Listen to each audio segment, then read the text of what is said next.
Hey you, and welcome to this video where I will help you out how to choose between NinjaTrader or Ironbeam. And before we starting with this comparison video, I want to tell you two things. The first thing is I won't tell you which application is better because both are great. I will tell you which one fits you better, and that is exactly my goal in this video.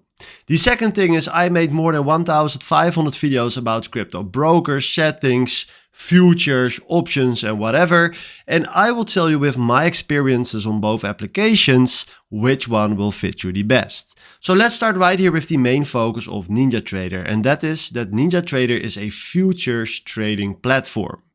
Ironbeam is almost the same, but it's a broker, and that is the most difference between those two. NinjaTrader is the best for active futures traders, and Ironbeam is the best for future traders seeking direct market access. If you look to the trading tools, NinjaTrader has an advanced charting order flow tool, and Ironbeam has a broker provider tools and multiple platform options.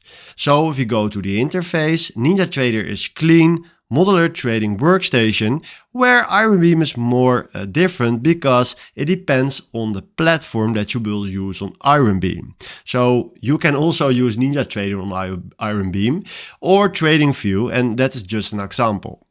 If you go to the fees and trading costs, NinjaTrader depends on license and broker setup, and Ironbeam is a more competitive future commissions and margins.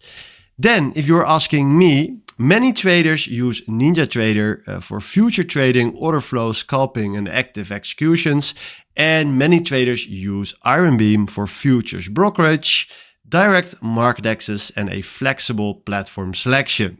So hopefully after this video you can decide by yourself which one you will pick. Let me know it in the comments. Then for now, thanks for watching and have a wonderful day.